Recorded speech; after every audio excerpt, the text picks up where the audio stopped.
Welcome to Australian Hiker, your online hiking resource. We're your hosts, Tim and Jill Savage.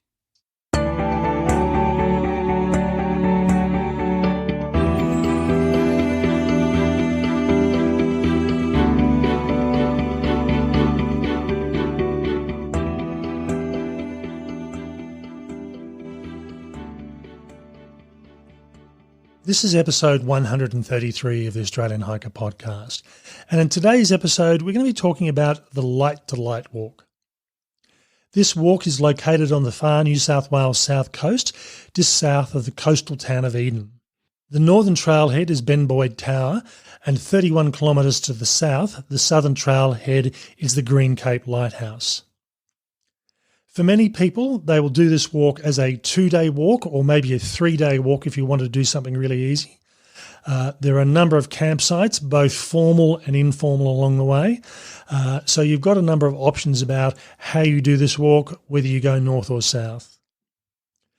For us, we opted to do this as a 1-day walk. And for those people that are fit, it's actually quite a doable sort of walk. There's not a huge increase in ascent or descent along the trail, and you are making your way along beaches and coastal headlands as you go. So it's actually quite a good walk, and as I said, if you've got the fitness, 1 day is quite doable. This podcast starts off with a series of on-trail recordings that Jill and I did on the day, and at the end of the podcast, we'll discuss the trip overall, and we'll discuss options for doing this walk, whether it be a 1 or a 2 or a 3-day walk, transport, and accommodation options. We hope you enjoy.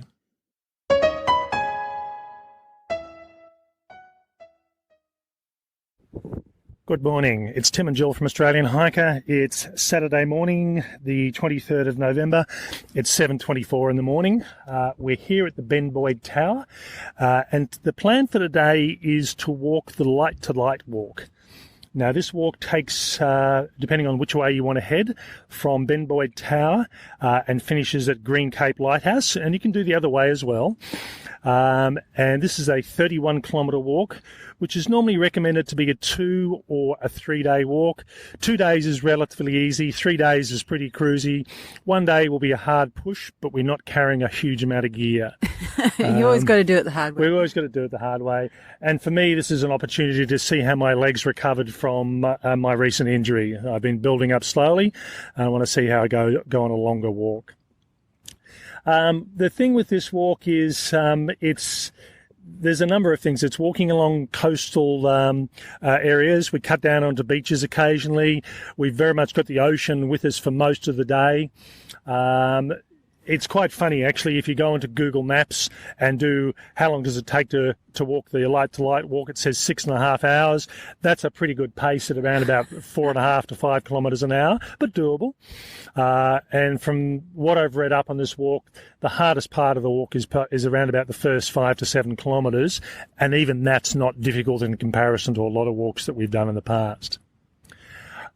Looking forward to this walk. I've been trying to do it for a couple of years, and it's been a matter of just having the time to come down. We actually drove down last night and stayed in Eden last night, and the plan was to start physically walking at around about 7 o'clock, and we did.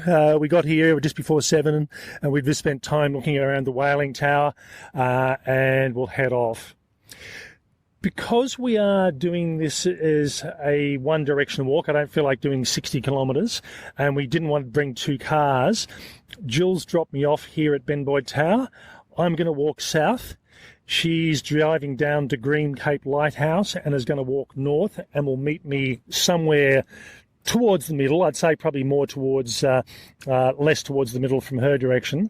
And then she'll turn around and continue on with me back to the car at Green Cape Lighthouse. Yeah, so Tim said we're at the Ben Boyd Tower, which is a whaling tower, and there's some really interesting history around that, and also Boyd Town, which is just nearby. The day is stunning day, a little bit of haze, but pretty much cloudless, and the seas are looking really good, and we are right on the ocean. We've got the no bites out already, because the flies are going to carry us away. So I think for a bit of peace of mind, I might also have to get the fly net out as well. One thing with this walk as well is we're doing this just after a time of where there's still a lot of new fires in New South Wales. Not as bad as it has been over the last week, but still a lot of fire activity going on. We have been paying close attention to what the fire situation is and whether the park's open or closed, and it is definitely open, but we're not allowed to have fires. We can actually have gas fires, so if we wanted to bring a jet boil stove, we could have done. But again, we're not planning on camping overnight or having a hot meal, and we've got enough food to cover us, and we don't really care whether it's hot or cold. So we skipped bringing the stove altogether. There are some campsites along the way, and as we go, I will be doing some recordings by myself to start with, and as we catch up with Jill, we'll have a bit of a chat to her and continue along as we go. Okay, well, we'll see how we go for this day. Talk to you later. It's 9:36. I've been travelling for just on 2 hours on the light-to-light walk on the New South Wales south coast, and I've done just on 9 kilometres in distance. So I'm comfortably travelling around that 4 to 4.5 kilometres an hour once I'm actually moving, which was probably faster than I thought I would. Normally, I expect on when I'm doing big days on longer trips, I average around about 3.75 kilometres an hour, but there's not a lot of elevation change. From what I understand, doing all the reading from the national parks and a number of blogs, the section I've just done is the hardest part, and not because it's difficult as such, but just because there's more ups and downs and having to go down onto rocky beaches, and they were certainly the bits that slowed me down. Where I'm stopped here at the moment is just past Mowari Point, and I'm just on a nice sandy sort of beach. And this has probably been the nicest beach that I've come across. It'd actually be quite reasonable to go for a swim here if I was into that sort of thing. But if I was doing this as a 2-day walk, I probably would have bought swimmers and gone for a bit of a swim and had a bit of a relax. But for me, it's... I'm quite funny. I don't like swimming in the ocean as much as I love the ocean unless it's around about 30 degrees. And the forecast for today is only around about 21, 22. So good temperature to walk in. A couple of degrees cooler would be nice. Wildlife hasn't been too bad on the trip so far. I've seen one goanna that shot off the track and up a tree next to the track itself. And I think I managed to get some photos of that. A number of small wallabies along the track, and where I just came off the headland just down onto the beach, there was a lot of kangaroo poo. So I haven't seen the kangaroos, but they're obviously somewhere. You can probably hear in the background the sound of the ocean, and certainly on this walk, the ocean has pretty much been my companion. I think the furthest I've been away on a couple of occasions has been about 200 metres, but at no stage have I lost sight of or lost the sound of the ocean. It'll be interesting to see how it goes on the rest of the track. Most of the walk is through forest of some type.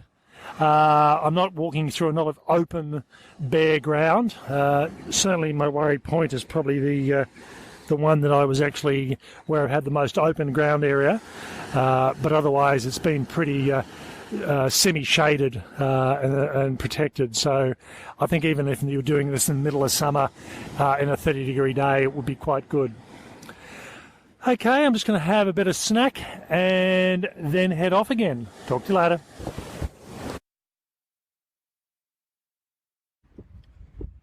It's 11:44. I've just caught up with Jill about 10 minutes ago. Hello. And we're just at the Heggerty Bay campground, just having lunch. It's a nice shady area with some timber plank seating. Make do seating and some spectacular views of the ocean and the waves coming in over rocks. So basically we've done roughly about 19 kilometres in about 4 hours and 15 minutes. So doing a good pace. And Jill started probably an hour after I did, and she's done about 13. About 13. So it's both doing pretty good pace. So really she took around about 3 hours to get to me. So we've got about 3 hours left to go, which will be around about a 7-hour trip all up, which is not unexpected. Well, maybe Google Maps is not that far out. No, just half an hour. So it's been pretty good. Lots of goannas, lots of wallabies. As you can hear in the background, lots of ocean and surf. If I was going to have a swim coming from the north, it'd be at Saltwater Bay. That was like a reasonably big sandy beach. A lot of people in there surfing and swimming. And we'll actually go back and look at the campground on the way back, because I walked along the beach and I didn't go anywhere near the campground to get past that area. But yeah, it's the temperature's about 19 degrees now. If it's been reforecast, it was going to get to about 21. Now they've forecast 23 degrees, which is still pretty good. Coming from the north, I really haven't had much options as far as filling up with water. There's probably one small area, but that's about it. So the recommendation for this walk is you bring all the water you need with you, but that wouldn't be my choice, carrying 2 days or 3 days water if I really had to. That's a lot of water. Yeah, it is. But we'll see at the campground that is reasonably close to the start. There are big water tanks. It's not drinking water, but you can filter it or sterilise it. So, it should be fine. So we're walking through low tea tree and coastal heath, so a mix of those two. The tea tree's lovely, it's shady, it's, very pleasant, and it's winding, well-formed path or trail through the forest. The coastal heath is the trail's a little bit narrower, and it's actually quite hot. So if you were doing this in very, very warm weather, they would be the really stinking hot parts of the hike. Then they're not too long. There are several times that you go through the coastal heath, but once you get through, you get back into the forest. So you're in and out, and I guess you're not doing a day's walk through the coastal heath. I think I've had about 2 areas at coastal heath, but otherwise I've been walking through shade, through trees for most of the morning. I think you've got a few more coastal heath areas to come, Tim. Yeah. So, it's stunning. It's absolutely beautiful. Some of the bays, the colour of the water in the bays, a little bit south of here, is just green, just in a good way, blue-green in a really beautiful way. So definitely worth the visit and to, even spend a few days. I think looking at, you can hear the water in the background, but looking out where I can see bluey water rather than the surf, it looks really clear at the moment. I can actually see, I'm probably about 90, 100 metres away from the blue clear water, and I can see that it's clear from here. So I used to do a lot of scuba diving, and I think it'd be a really good weekend to go diving in this sort of area. All right, it's lunchtime, so Jill and I are going to have lunch. I've already started, if you haven't heard me crunching. I'll have a lunch break and then head on. It's 1:45. We've just gone through Batangabie Bay, and we're just taking a break before we do the final 6 to 7 kilometres to Green Cape Lighthouse. That will get us there roughly at around about 3 to 3:30, and 3:30 will take us to 8 hours in total. That includes lunch and breaks as we've stopped along the way. It's interesting from my perspective that we're actually now off the coast. I can't hear the ocean, or I can't see the ocean, where for most of the morning it didn't matter where I was, I could at least hear or see the ocean, if not both. So now we're into bush proper, and as we head towards Green Cape Lighthouse. Yeah, Batangabie Bay was a really lovely spot, well used by car campers as well as quite a few hikers that we've passed on the trail as well today. So it's a really lovely spot, definitely worth the look and worth the visit. This is a really nice hike. I think, that's probably the understatement. It's got something for everybody. It's not overly difficult. I mean, there are some undulating pieces and ups and downs and so on, but it is a really, really nice hike. It gives you a variety of different landscapes and different terrain. And we're moving pretty fast today, and we're a bit tired, but we're really enjoying this one. Okay, we'll press on. And next time you hear from us, we should be at the end of the walk. Okay, it's 3:10. We're here at the car park at Green Cape Lighthouse. Finished our just on 31 kilometres it ended up being, so the map was reasonably accurate. However, having said that, we crossed the road and it had Green Cape Lighthouse 2.5 and Batangapi Bay 3.5, 3.3. 3.3, so that only added up to 5.8 when the distance is actually 8 kilometres, so don't know what's quite going on there. Overall, the distance works out well, but it's just a bit wonky at that last little bit. We saw a small, what sounds like a small brown snake. Jill did, I didn't. So we've seen plenty of snake trails on the tracks during the day. So it wasn't unsurprising that there are snakes around. Lots of flies. Lots of flies. So, yeah, you need to make sure you've got a head net or some long sleeves or some sort of repellent if you're going to be doing this trip, particularly during the warmer months of the year. The cooler months, I think, would be fine. So really good trip overall, really enjoyable day. So long day for a 31-kilometre day, but my knee held up well, which was part of the reason I wanted to do it, to see how it'd go after my human hovel trek.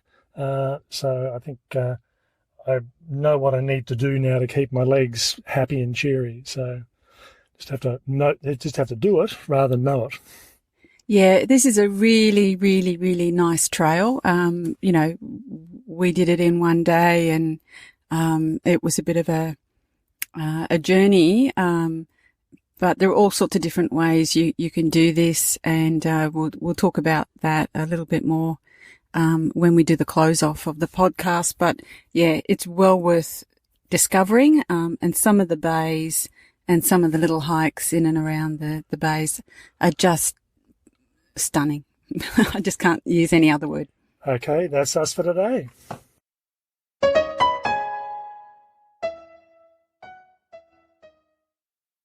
Okay, so that was us for the day on the Light to Light walk. Took us just on 8 hours. And as we said earlier on in the episode, if you go to Google Maps on this, they're suggesting that you can walk this in 6.5 hours. I think you probably could do if you're not having lunch and if you're not stopping for breaks, you'd get away with it. But that would still be a pretty good pace. And why would you do that? Yeah, so I think 8 hours. I'm sure someone's going to tell us why they would do that, but yeah, that's 30 kilometres and 31 kilometres in a day is, enough. So I think it's 8 hours is a reasonably comfortable sort of pace if you're fit and travelling light. And as I said, we stopped and had lunch and we stopped and had breaks, and I took lots of photos. So comfortable to do it in there in an 8 hour period. Doing it in the middle of winter might be a different issue. You've got a few less daylight hours to play with. Yeah, and I think when we were planning this trip, that was one of the things that we were quite cognizant of, that the fact that we did have a long day, both in terms of the hiking distance but also in terms of daylight hours. So we felt quite comfortable that, even if we'd finished a bit later, we would still be finishing in daylight. Now, let's go through and have a look at some of the logistics in relation to doing this walk. And the first one is you need to be aware of is you do need to pay park fees. And there are a couple of options for this. At either end of the track, there is what's called an Iron Ranger, which is a large, heavy-duty metal post with a little box of envelopes. You fill it out, put the money in there, and put it into a slot. Pretty indestructible, short of someone taking a large piece of industrial equipment at it. The money's reasonably safe. I must admit we struggled to get the money for this because we just didn't think about it. We didn't think about the cash. No. And maybe I could have written, credit card details on the envelope and that would have been fine, but just didn't realise that. So we were scrambling around to find $8, which is the daily fee. So, if you're going to do this over 3 days, then you need to make sure that you've got enough to cover you for those 3 days as well. I think also from our perspective as well, as I do buy an annual parks pass that includes Kosciuszko, and that's just on about $200. And for the amount of time I spend in national parks in New South Wales, I can certainly justify it. Yeah, absolutely. Unfortunately, though, or fortunately or unfortunately, depending on how you want to look at it, we just got a new car recently. The old pass was removed from the old car, and I just haven't got around to renewing it. So that's one of the tasks to do over the next few weeks. So come prepared for that, and come prepared to having $8 in cash, if you are doing this as one-day walk, or you can actually go through and drop into a local parks office and pay there. But in most cases, you're just turning up to the site itself. Let's talk about the campsites. And there's probably 2 categories of campsites along this trail if you are going to be camping. The first one I'd class as the major campsites, and really those ones are Saltwater Creek, which is around about 14 kilometres from Ben Boyd Tower heading south, and then Batangaba Bay, which is 8 kilometres in from the southern trailhead. So they're 2 very large trail campsites. They have toilet facilities. They have fairly large campsites. They've got water tanks, and the recommendation is that you don't drink the water, but as long as you filter it, I think you'll be fine, or boil it. And it's designed for car campers, and you certainly will get a lot of car campers in those areas. So if you're after a bit of privacy, probably not the best campsites to stay at. Because I'd imagine it would be busy even during the cooler months of the year. Yeah, so when we went at the end of November, it was pretty busy. Probably, I don't know, certainly Saltwater Creek was much busier than Batangaba Bay. Not crowded, so they're quite large, so they can accommodate quite a number of people and cars.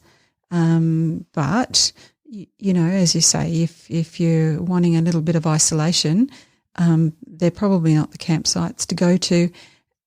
And if you're wanting a little bit of isolation, I also think that this is probably not the trail for you. There are a lot of day hikers, as in coming out of the campsites, as well as the trail hikers like us. And we saw probably more people on this trail than we have seen in a very long time on any number of other trails. I think from my perspective, heading south, I came across 10 hikers in total, and they were doing sections of the track. At least most of them were doing sections of the track. There was one group that was doing the whole lot, as well as probably around about 8 runners, people who are running either parts or all of the track as well. I didn't see the runners. They must have run out of steam by the time before they got to me. So that was the major campsites.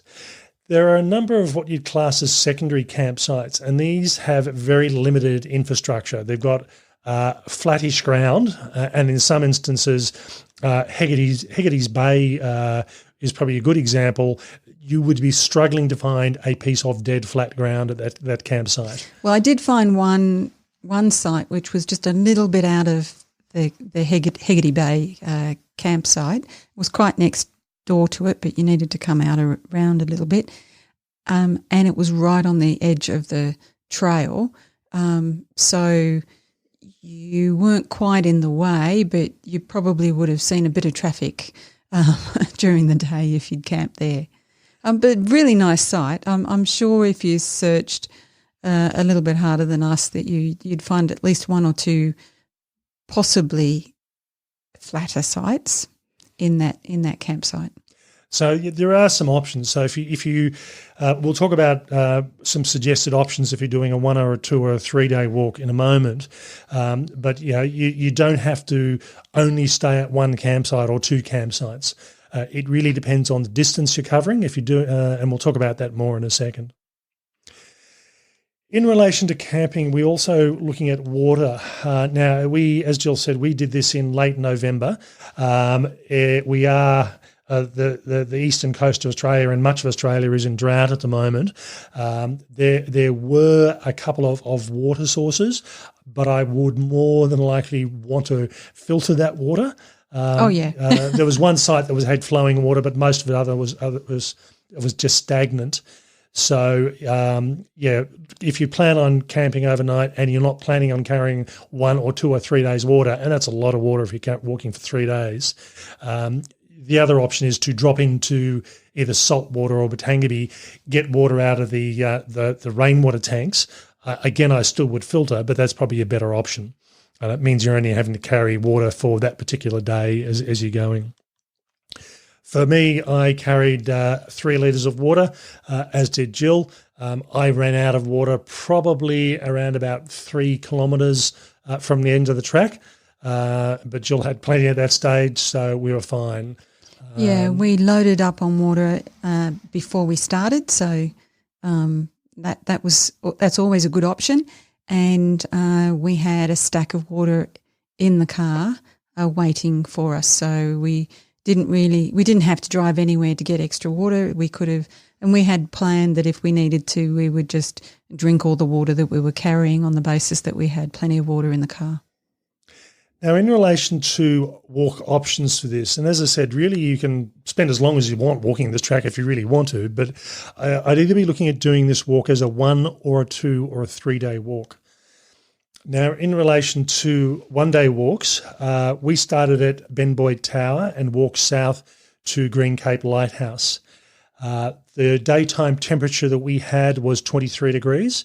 Middle of summer, it's going to be up into the mid to high 30s. Middle of winter can be quite cool.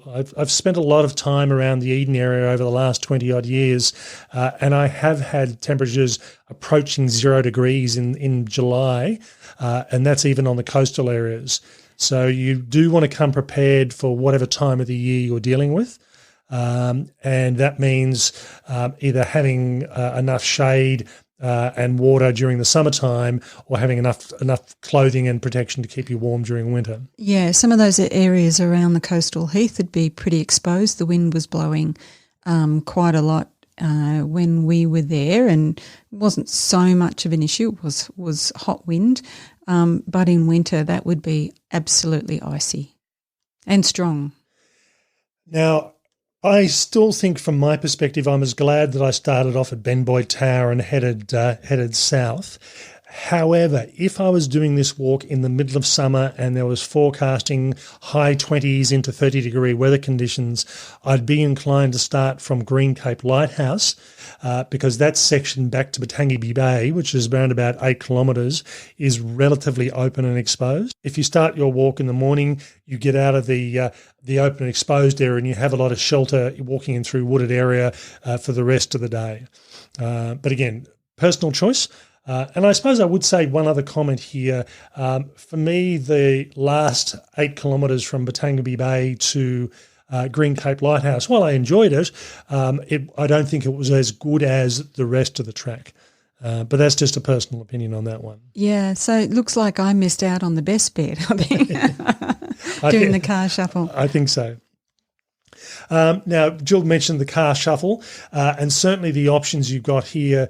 What we did was Jill dropped me off at Ben Boyd Tower. I started walking. She drove down to Green Cape Lighthouse, parked the car, had a look around Green Cape, and then walked back. And that meant she started walking around about an hour after I did. And I met her at the 20K mark coming from my way. Yeah, I think I'd probably done just over 14 or 15 Ks by the time I got to you, which, was pretty good going as well. Yeah. So it's, the options certainly are there. The other option is to take 2 cars, but when we're driving from Canberra down to the south coast, you're not going to spend 3.5 hours with 2 cars. You're going to do it with 1 vehicle. There are transport options available, and I actually looked to see if there was an Uber service available down there. There isn't at the moment. There probably is a taxi in town, and there's also a transport company. And if you go to the written version of this podcast, the write-up, we've got the contact information for them. At the time of recording this podcast, a vehicle which will take up to 4 hikers was $200 to drop off at the trailhead, which means, the ideal situation, as an example, would be drop your car off, say, at Ben Boyd, get the transport down to Green Cape and walk back to your car. And that's going to cost $200, whether it's 1 hiker, 2 hikers, 3 hikers, or 4. Not cheap. But if it's a choice between bringing 2 cars or car shuffling, it's certainly an option. And I have talked to people who said they'd be quite happy to pay that just to avoid having to fiddle around with cars. The next option, and probably the most popular option for majority of hikers, is doing this walk as a 2-day hike. And this way you can... you're averaging walking about the 15, 16 kilometres a day, which is not overly difficult. That's reasonable for most people. It allows you time to take it nice and easy, to have a really good look around, or go for a swim if you feel like it. There are lots of places to go for a swim. There are. Which is really nice, yeah. If I had have done this as a two-day walk, I would have bought swimmers and a towel and gone for a swim, probably either at Mowari Beach. It was quite nice. Or at Saltwater Creek. That would have been my 2 choices for swimming options. Batangabi Bay I thought was pretty nice as well, and there was a couple in between there that were also quite pleasant. So there are plenty of options if you want to go swimming, and if you're looking at taking it really cruisy and having a swim or having just to wander around, the 2-day walk is probably not a bad way to go. Doing this as a 3-day walk is going to be... it's going to average you out at about 11 kilometres per day, and that's a pretty easy sort of walk. So if you're new to hiking, you're not very fit, you just want to take your time, 3-day option's not a bad way to go. But where you would stay, and I'll backtrack here a second ago, on a 2-day walk, I would probably suggest staying at Saltwater. That's around about the 14-kilometre mark in, have a bit of a swim, then keep on going. As a 3-day walk goes, I think if you're going to be doing that, you would stop off at some of the secondary campsites along the way. I think Leather Jacket was one of the first ones from memory, but you really are you have to take a shovel to dig your toilet waste. You need to make sure you've got enough water to carry you through overnight. And then the second night, I'd probably be looking at maybe Batangabi Bay. And then the third day will carry you through to Green Cape. And again, you can mix and match there. It just depends on how much time you want to have walking each day, whether you want to swim on the days or not, or whether you just want to have a long day and a couple of short days. Yeah, and if you're doing it over 3 days, you do need to think about your water. It was clearly quite dry when we did this hike. That may not be the usual, but it was certainly the way it was at this time of year, and probably has been for a while and will continue to be for a while. And, Tim mentioned in the On Trail podcast that some of the water sources were a bit hard to A, find, and B, were a little bit suspect in terms of whether or not, even after filtering, you would use them. So you just need to think about what the weather's been like and what the likely water situation is, and plan ahead, particularly for the water, I think. For me, coming from Ben Boyd Tower, the first water that I found was at Hegarty's campsite there. So that was around about the 20-kilometre mark. So yeah, if you're on the southern half of the track, there's much more water to go through and pick up, or picking up water at Saltwater Creek. So it's you really would need to think about, if you're doing 3-day walks, about how much water you're carrying and where you are picking up your water. Yeah, that's right. And even though, as I said, there were water sources beyond Hegarty Bay down toward the south, there weren't many, and it was quite dry. Now, in relation to accommodation, we drove down from Canberra on the Friday night. Took us around about just a bit over 3 hours, and we got accommodation in Eden itself. So by the time we finished work and got down there at the end of the day, we arrived at the hotel probably at around about 8 o'clock, I think it was. Yep, just before 8. And that was after grabbing some food on the way down as well. One of the other options that is available, but you have to be very organised for this, is there is a series of cottages at Green Cape Lighthouse, or just near Green Cape Lighthouse. I looked and they were booked out for a number of weeks in advance. So if you're planning on doing this 2, 3, 4 weeks in advance, look at the cottages, because it means what you could actually do is drive down to Green Cape, stay in the cottage overnight. You could start walking, or some of your party could start walking, and someone else could drive the car up north, particularly if you're doing this as a one-day hike. But it's an option and an alternative if you want hotel or modern style accommodation. One thing that we haven't talked about is, travelling with friends or family that are non-hikers, and I'm sure would be happy to drive from one campsite to the next campsite, setting up your tent and getting ready for you to arrive when you've done your hiking for the day. If they weren't into hiking, it's probably a great thing for them to do. There's certainly plenty of interesting things to look at and explore. So that might be an option too. Okay, so really this for us, I've been trying to do this walk for a couple of years, and for whatever reason I just couldn't get around to it. And the weekend we did this, there had been some major bushfires in the previous 7 to 8 days throughout New South Wales and Queensland, and we were concerned that potentially the park might have been closed. We did check on the day. We checked beforehand.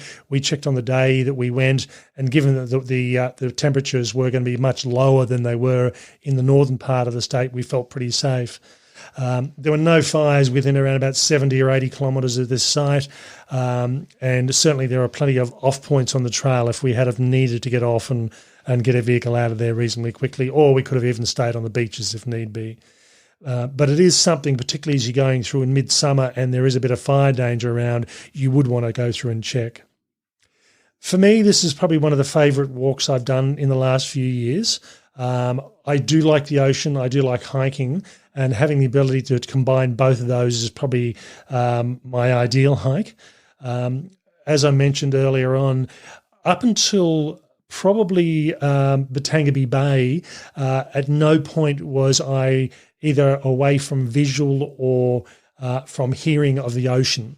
I could either see it or hear it all the way down to Hegarty's Bay and down to probably even Batangabie Bay. And then from Batangabie Bay up to Green Cape, that's when you started to come a bit inland before coming back out onto the coast again. Tim, you keep saying that, but, I could hear the ocean all the way, and obviously it was a little bit more in the distance and a little bit quieter because of that. And so I know you've had your hearing checked, but gee, need to focus a little bit more. But still very good and very enjoyable. As I said, the wildlife was good. The bush was good. It was different types of vegetation. I think it'd be really good in after a period of rain when it wasn't in drought.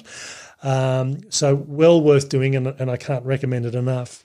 Yeah, what I enjoyed was that it was still, quite late in spring, but there was still a lot of spring flowers out, and you could see some of the summer flowering plants starting to get ready to bloom. So, yeah, a little bit of water, I think, probably would make this trail quite spectacular in terms of the plant life and the flowers. Okay, that's all for the Light to Light walk. We hope this has been helpful. And if you go to the written write-up of this podcast, you get to see all the images and some of the scenery that we were seeing, as well as getting a bit more factual information, and as I said, the links to the transport that may give you transport and accommodation that'll give you some options.